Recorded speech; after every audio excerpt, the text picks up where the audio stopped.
Assalamualaikum warahmatullahi wabarakatuh. Assalamualaikum warahmatullahi wabarakatuh. Selamat pagi, semangat pagi Pak Fahmi dan rekan-rekan semua. Saya dan Rido, kami dari kelompok pertama yang akan memaparkan tentang hasil analisis kami mengenai bagaimana sentimen publik terhadap peluncuran dari tarif kereta cepat Indonesia-Cina. Tugas ini kami penuhi dalam rangka untuk pemenuhan nilai pada ujian akhir semester di semester 2, di mana perusahaan yang kami pilih adalah KCIC atau singkatan dari Kereta Cepat Indonesia Cina yang memiliki tagline berupa Connecting Sharing Growth. Selanjutnya, pertama kita perkenalan dulu sebelum nanti kita melihat seperti apa, bagaimana hasil analisis yang kami lakukan pada KCIC ini.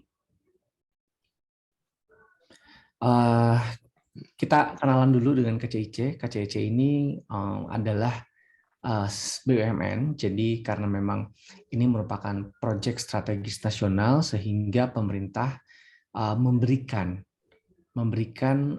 kuasa untuk pengelolaan perusahaan kepada PT Pilar Sinergi BUMN sebesar 60%, di mana ini terdiri dari 4 konsorsium perusahaan BUMN dan BUMD yang memang keterkaitannya sangat mutlak dengan bisnis kereta cepat, baik pembangunan, pemberdayaan lahan, dan juga pengelolaan nantinya untuk bisa operasional dilakukan dengan lancar. Selanjutnya adalah dari luarnya adalah dari China, di mana ini juga mencerminkan kepada penamaan KCIC tersebut, di mana nama PT-nya adalah Beijing Yawan HSR, dan ini kepemilikan sahamnya sebesar 40%. Total ada 5 perusahaan maksud saya, di mana ini adalah perusahaan China semua dan memang semuanya memiliki keterkaitan dan kepentingan dengan bisnis kereta cepat di seluruh dunia. Kita ketahui bahwa kereta cepat ini adalah proyek yang sangat strategis, namun juga kontradiktif, punya kontroversi banyak karena banyak sekali masyarakat yang setuju dan juga mungkin tidak setuju dengan apa yang dilakukan oleh pemerintah pada proyek kereta cepat ini. Nah, oleh karena itu pembangunan jalur kereta cepat yang memang kecepatannya sangat tinggi gitu ya, karena memang ini mampu mencapai kecepatan di atas 300 km per jam. Prosesnya sangat panjang. Pertama, sejak Jepang memperkenalkan kereta cepat pada tahun 2008, lalu ada penawaran ke Indonesia dan akhirnya alih-alih pemerintah Indonesia memilih Republik Rakyat Tiongkok atau China untuk mewujudkan kereta cepat di Indonesia, di mana skemanya awalnya adalah tidak memberatkan pemerintah. Tapi nanti kita akan lihat karena analisis kami ternyata mengatakan berbeda. Lalu namanya seperti yang sudah saya sebutkan, KCIC, Kereta Cepat Indonesia Cina. Lokasinya di Jakarta, Indonesia, tapi juga memiliki rel yang pertama ini adalah mampu untuk menghubungkan Jakarta-Bandung dengan waktu tempuh hanya 30 sampai dengan 40 menit. Usia perusahaannya baru 8 tahun karena pembangunannya sudah sejauh ini 8 tahun. Layanan utamanya adalah high speed railway dan tentunya punya TOD atau Transit Oriented Developer yang terhubung dengan moda transportasi lainnya. Lalu untuk kelebaran gauge-nya adalah di 1,4 mm atau 1,4 meter. Total stasiunnya ada 4, ada di Halim Jakarta Timur, ada di Karawang, ada di Padalarang, dan Tegaluar selaku endpoint dari kereta cepat, dan tentunya website resmi bisa dilihat pada paparan terlampir. Selanjutnya. Nah, metode yang kami lakukan untuk menganalisis kereta cepat ini bagaimana persepsinya di masyarakat, karena baru-baru ini memang pemerintah melakukan media announcement di mana adanya tarif yang gratis dikhususkan untuk masyarakat selama 3 bulan dari setelah peluncuran nantinya. Nah, oleh karena itu kami ingin menilai bagaimana persepsi masyarakat setelah diluncurkan informasi-informasi yang memang berkenaan tersebut. Oleh karena itu, kami pun juga merujuk pada beberapa jurnal sebelumnya. Kami coba menelaah dan kami melihat bahwa pada proses hasil yang dilakukan oleh jurnal menunjukkan angka negatif yang cukup besar, dan tentunya ini terlihat dari hasil yang dilakukan di salah satu jurnal tersebut. Oleh karena itu kami melakukan juga 2 langkah pendekatan untuk mencapai hasil yang cukup akurat. Tentunya kami sudah melakukan text mining menggunakan tool Python. Ini tahapan awal atau initial stage untuk mengumpulkan dan melakukan cleansing terhadap data dengan metode text pre-processing gitu ya. Lalu memang selanjutnya data tersebut menjalani proses social network analysis, dan di mana memang setiap kata yang relevan dalam teks kita lakukan ekstraksi, analisis, dan tentunya divisualisasikan, dibentuk dalam sebuah kesimpulan dengan berbagai macam kategori. Total framework yang kami wujudkan dalam metode ini sebetulnya ada 5 besar, namun untuk tahapan akhir di mana analisis pada saat proses di machine learning, kami menggunakan tools WK. Kami pun juga melakukan perbandingan terhadap social network analysis sebagai perbandingan, dan tentunya kami menggunakan page atau fitur dari Google untuk bisa menganalisis sejauh apa topik tersebut kenaikan dan tren yang berlaku di tanggal-tanggal yang sesuai dengan berita yang dikeluarkan oleh pemerintah melalui kanal-kanal berita yang terkemuka di Indonesia. Nah, ada 3 yang kami ambil sebagai sampel. Yang pertama adalah kompas.com, yang kedua tempo.co, dan yang ketiga adalah CNBC Indonesia, di mana seperti pada terlampir memiliki 3 judul yang memang ini sesuai sudah kami ungkapkan, ada 3 judul yang berkenaan, dan tentunya ini melambungkan bahwa kereta cepat ini memiliki adanya tarif gratis 3 bulan, dan tentunya ini yang akan menjadi point of interest bagi masyarakat. Selanjutnya, metodenya seperti ini. Jadi kalau saya ungkapkan secara singkat, Pak Fahmi dan rekan-rekan, untuk determine topik kami sepakat untuk mengangkat kereta cepat karena ini menarik, dan beberapa waktu belakangan ini timbul lagi topiknya gitu ya, karena adanya pengumuman tarif gratis selama 3 bulan tersebut. Tentunya kami menggunakan text mining dengan API dengan bantuan dari tools Python, di mana kami sepakat bahwa topik yang kami ambil adalah kereta cepat setelah kami berdiskusi di antara 3 topik yang kami topik yang memang kami sebelumnya diskusikan. Nah, dengan Python ini kami mengambil 5.000 tweet percakapan yang mengandung kata kunci yang dicari atau yang dimaksudkan, yaitu kereta cepat. Tujuannya adalah agar kami bisa menganalisis lebih lebar, lebih jauh, dan tentunya dapat memberikan rekomendasi yang nantinya berhubungan dengan apa yang perlu dilakukan KCIC dan pemerintah agar kereta cepat ini tentunya menjadi moda favorit dari masyarakat. Lalu setelah itu kami melakukan text pre-processing, di mana juga dengan bantuan Python, cleansing atau pembersihan terhadap stop words, kata-kata yang memang imbuhan, dan memang kata-katanya adalah kata-kata yang sebagai pelengkap gitu ya, dan tentunya punctuation atau tanda baca seperti pada yang memang nanti kami akan tunjukkan. Nah, text pre-processing ini memang tahapan awal juga dalam menentukan metode natural language processing, di mana nanti kami akan menggunakan tahap akhirnya tools yang memang akan menguji atau menganalisis penggunaan machine learning dari setiap analisis yang kami lakukan. Nah, tentunya sebelum kami menuju ke sana, kami pun melakukan data classification, di mana data ini kami lakukan assess. Assess ini adalah tujuannya untuk mengkategorikan data ke dalam 3 sentimen yang berbeda, positif, negatif, dan netral. Nah, ini pun klasifikasinya kami lakukan secara manual dengan pendekatan data training dan memang data testing, sehingga involving dari manusia, yaitu saya dan Rido, wajib dilakukan di data classification. Tentunya setelah itu kami melakukan analisis dengan machine learning dengan WK software, di mana WK ini akan mengeluarkan hasil prediksi analisis dan tentunya validasi ya dilakukan oleh WK juga berdasarkan custom set test yang memang merupakan kombinasi data training dan data testing yang sudah kami pisahkan sebagai prediksi pengujian. Nanti akan keluar set pengujian ini nanti terdiri dari beberapa kolom data numerik yang isinya adalah nilai-nilai aktual diwakili oleh tanda tanya data pengujian yang dipilih secara acak, lalu juga ada nilai prediksi dan kesalahan prediksi, dan tentunya kami lakukan validasi ulang. Yang terakhir adalah kami membandingkan data yang sudah keluar dari WK, lalu nanti ini akan jadi pembanding bahwa apakah betul data yang dilakukan proses analisisnya tentunya divalidasi oleh apa yang kita cari informasi tambahan dari social network analysis dan fitur Google Trends yang disediakan oleh Google. Selanjutnya, nah untuk result dan discussion, Mas Rido akan mengungkapkan dan memaparkan seperti apa hasilnya. Silakan Mas Rido, terima kasih. Baik, terima kasih Kang Krisna dan selamat pagi Pak Fahmi dan rekan-rekan sekalian. Izinkan saya melanjutkan presentasi terkait dengan tugas besar kereta cepat ini. Oke, kita lanjutkan saja ke hasil dan diskusinya. Bagian ini adalah riset ini menyajikan analisis komprehensif mengenai bagaimana sebetulnya persepsi publik tadi tentang kereta cepat.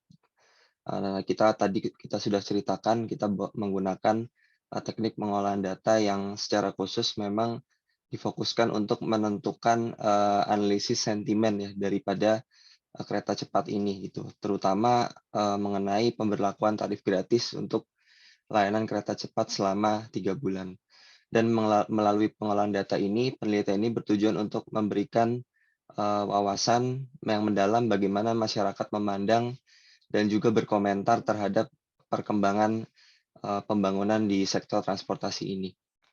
Kita nanti akan melihat tiga hal utama yang ada di dalam paparan ini adalah pertama dari public sentiment analysis. Jadi nanti kita akan melihat sentimen masyarakat seperti apa. Tadi sudah disampaikan ada negatif, positif, dan netral. Nanti kita akan lihat visualisasinya. Yang kedua adalah visualisasinya. Ini kita akan melihat seberapa banyak dari tadi netral, positif, dan negatifnya. Kemudian yang ketiga adalah kira-kira key faktor apa sebetulnya yang mempengaruhi sentimen analisis tersebut di topik kereta cepat ini. Oke, kita next. Berikutnya adalah cerita sedikit ke belakang. Tadi kita sudah mendengar bahwa project controversial ya. Jadi kereta cepat ini mengalami kontroversi yang sangat besar gitu di masyarakat. Dimulai dari saat sebelum proyek ini direncanakan sampai dengan bagaimana setelah pembangunannya, kemudian juga saat mau launching-nya juga itu banyak sekali kontroversi yang beredar di masyarakat, terutama di Twitter yang menjadi pembahasan kita kali ini. Dan juga memang kereta cepat ini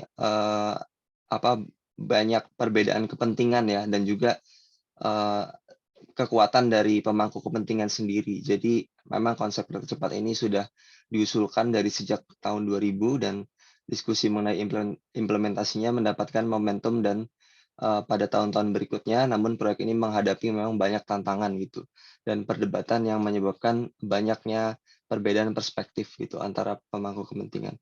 Dan kalau kita lihat sendiri antara perbandingan antara dengan Google Trend dan Netlytics ini memang setelah isu ini mencuat di Twitter, kita lihat di grafik ini memang banyak pembicaraan tentang kereta cepat. Contohnya adalah di Google Trend ini naik turun ya, fluktuatif artinya naik turun, dan kemudian untuk yang di Netlytics sendiri memuncak di tengah-tengah minggu seperti itu. Oke, lanjut. Dan dari 5.000 tweet yang ditambang dengan bantuan Python dan text processing serta cleansing menghasilkan 1.682. Kenapa 1.682? Karena kita menghapus data duplikasi yang double datanya seperti itu. Dan kita lakukan juga data training dan data testing. Jadi dari data pengujian yang diproses menggunakan WK setelah menganalisis dataset sebanyak 1.000 tweet, di mana 700 diantaranya digunakan untuk pelatihan dan 300 untuk pengujian ya. Jadi analisis yang lebih rinci menghasilkan wawasan yang lebih menarik tentang sentimen publik terhadap proyek kereta cepat ini. Dan kita bisa lihat hasilnya adalah tadi sini sudah terdapat netral, positif, dan negatif. Memang banyak sekali untuk yang netral ya. 166 buah totalnya. Kemudian yang positifnya adalah 44 dan yang negatifnya adalah 90. Memang dari sisi kita lihat dari sisi positifnya dulu, sisi baiknya adalah 14,67% tweet menyatakan sentimen positif. Jadi mereka optimis dengan kegembiraan dan kepuasan terhadap proyek kereta cepat ini dan mereka menanti-nantikan pengoperasian dari kereta cepat ini dan terlebih ada tawaran promosi untuk paket tarif gratis ya selama 3 bulan pada bulan Agustus seperti itu. Kemudian dari sisi negatif sentimennya ini adalah sebesar 30% ya atau 90 data menunjukkan sentimen negatif yang mengindikasikan rasa khawatir atau frustasi terhadap proyek tersebut. Ya mungkin karena salah satu di antaranya adalah menghadapi tantangan soal pendanaan ya, karena banyak yang disebut adalah membebani negara atau membebani APBN seperti itu. Dan yang ketiga adalah netral sentiment. Nah, ini adalah yang paling banyak, jadi menarik sebesar 55,33% menyampaikan sentimen netral yang mengindikasikan tidak tidak adanya opini positif atau negatif yang kuat dan netralitas ini dapat mengindikasikan bahwa masyarakat umum sebetulnya acuh tak acuh terhadap pengetahuan tentang proyek kereta cepat ini seperti itu. Yang terakhir adalah sebetulnya karena banyaknya sentimen yang netral, sebetulnya ini adalah salah satu peluang untuk pemangku kepentingan ya. Jadi bagaimana mereka seharusnya bisa dapat lebih mengatasi atau memetakan dengan lebih baik tentang pemahaman atau persepsi masyarakat terhadap kereta cepat supaya nanti ujungnya adalah manfaat kereta cepat ini dapat betul-betul dirasakan oleh masyarakat luas seperti itu. Next, dan ini adalah tadi data validation, salah satu proses yang terakhir. Dan kita lihat di sini adalah ada true dan false ya. Jadi dari data yang tadi sudah kita analisis, kita lakukan pengujian ulang, yang mana ternyata 64% adalah akurat seperti itu, dan sisanya adalah 36% mungkin akan terjadi kesalahan validasi data. Jadi hasil tweet menyatakan sentimen negatif menunjukkan kekhawatiran dan ketidakpuasan terhadap proyek tersebut dan mereka tidak peduli dengan tarif gratis selama 3 bulan ke depan. Dan HSL promotion price ini adalah sebagai faktor yang positif ya. Meskipun tadi nilai positifnya adalah cukup kecil, namun kiranya perlu ditingkatkan artinya dari sentimen positif tersebut ini karena bisa menjadi peluang untuk kereta cepat mensosialisasikan lagi programnya kepada masyarakat. Dan tingkat kebenaran data pengujian dan hasil prediksi ini adalah sebesar 65,67% yang menunjukkan keakuratan model dalam mengklasifikasikan sentimen seperti itu. Oke, kita lanjut. Ini adalah tahap konklusi. Mungkin saya akan kembalikan kepada Kang Krisna. Terima kasih.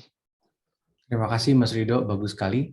Konklusinya adalah karena memang tujuan dari kami membuat analisis ini tentunya untuk memberikan rekomendasi di mana tentunya ini akan menjadi pertimbangan-pertimbangan dari pemerintah dan perusahaan untuk bisa memberikan hal apa lagi yang bisa membuat produk dan layanannya diminati dan difavoritkan oleh masyarakat. Tadi Mas Rido sempat mention ada sekitar 56 sekian persen yang netral. Netral ini artinya dia tidak tahu ataupun juga dia mungkin belum tahu untuk keterkaitan dirinya apa peran saya dalam menggunakan kereta cepat. Kenapa saya harus menggunakan hal tersebut? Jadi itu adalah pertanyaan-pertanyaan yang mungkin bisa menjadi dorongan bagi pemangku kepentingan atau stakeholder. Nah, oleh karena itu kami mengklasifikasikan 3 isu utama yang berkaitan dengan apa yang harus dilakukan oleh stakeholders gitu ya, di mana ini dari pemerintah, company yang tadi ada 2 konsorsium tersebut, dan tentunya oleh pihak lain yang memiliki kepentingan di sana. Yang pertama adalah isu mapping atau monitoring. Ini tentunya untuk mengurangi atau mengatasi perasaan negatif yang memang dimiliki sebagian publik saat ini, di mana ini mencakup sekitar 30% terbesar kedua setelah netral. Nah, stakeholders tadi memang harus melakukan menjawab dan tentunya terlibat langsung dengan masyarakat. Keterlibatannya juga dilakukan secara langsung gitu ya. Artinya isu-isu tadi dijawab dengan beberapa hal yang mungkin bisa menjawab gundah gulana hati masyarakat. Dan ini juga harus dicapai dengan kampanye komunikasi yang memang efektif, ataupun juga memberikan informasi-informasi lainnya yang transparan untuk menjawab kekhawatiran publik tadi, sehingga mengurangi komentar-komentar negatif tadi. Yang kedua adalah effective communication atau sosialisasi. Ini adalah upaya-upaya untuk yang harus dilakukan untuk meningkatkan kesadaran pemahaman masyarakat tentang manfaatnya dan dampak yang dapat diambil dari kereta cepat gitu ya. Contohnya mungkin dengan waktu yang lebih cepat, ataupun mungkin dampak potensial lain tumbuhnya ekonomi-ekonomi lainnya. Tentunya ini karena memang bagian dari proyek strategis nasional, nah cara ini juga tetap harus dilakukan dengan komunikasi yang baik, ataupun mungkin juga bisa menunjuk orang yang tepat yang dapat menginfluence masyarakat. Yang ketiga adalah marketing strategi konten yang ini harus memilih right leader opinion. Ini sama dengan yang nomor 2 dan nomor pertama. Ini tidak hanya pesannya, strateginya, dan kampanyenya, tapi juga disebutkan oleh siapa. Itu adalah hal yang penting, karena masyarakat sekarang di mana era disrupsi digitalnya sangat tinggi, masyarakat sangat mempercayai apa yang ada di internet, sehingga itu perlu dipastikan sebagai stakeholder, pemerintah dan perusahaan harus memikirkan bagaimana cara mendekati masyarakat dengan cara lain. Tentunya adalah mempengaruhi dengan hal-hal yang seperti sudah disebutkan oleh kami di dalam konklusi ini. Dan tentunya ini konklusi ini dan rekomendasi ini dapat berubah tergantung dari apa yang diperlukan oleh masyarakat. Sekali lagi, hasil yang kami lakukan dari analisis memunculkan 3 isu besar yang tentunya harus dilakukan oleh para stakeholders. Tapi ini sekali lagi bisa berubah dan harus dikaji lebih dalam. Artinya harapannya dengan menerapkan rekomendasi yang kami sebutkan ini, para stakeholders tentunya secara efektif ini dapat mengatasi kekhawatiran, meningkatkan sentimen positif, ataupun meningkatkan kesadaran yang neutral tadi. Karena mereka belum tahu atau memang tidak tahu terkait dengan manfaat ataupun yang terjadi kepada diri mereka ketika mereka menggunakan moda transportasi tersebut, begitu ya. Dan tentunya ini menjawab terhadap diskon, bukan diskon, tarif gratis tadi. Artinya tarif gratis tadi kalau kita hubungkan dengan majority-nya adalah netral, maka bisa jadi hubungannya adalah ini mendorong para netralitas tadi ini, apakah mereka dapat menggunakan kereta cepat, ataupun mereka tidak bisa menggunakan, ataupun juga mereka bisa saja ragu-ragu untuk menggunakan moda tersebut karena khawatir mahal, ataupun mungkin juga urgensinya selama ini belum terbangun, karena kita tahu bahwa Jakarta Bandung adalah 2 kota yang terhubung dengan moda yang memang secara tingkat maturity dan pilihannya cukup banyak seperti travel, kereta api, ataupun mobil pribadi dan bus. Seperti itu mungkin. Harapannya memang penelitian ini bisa kami sudah rangkum dalam jurnal, dan harapan dari kami berdua adalah bisa dipublish dan tentunya perlu koreksi dari Pak Fahmi dan rekan-rekan sekalian. Mungkin sekian dari kami, semoga menjawab dan mohon diterima untuk UAS kami. Terima kasih atas ilmunya. Assalamualaikum warahmatullahi wabarakatuh. Sehat selalu. Selamat pagi. Terima kasih.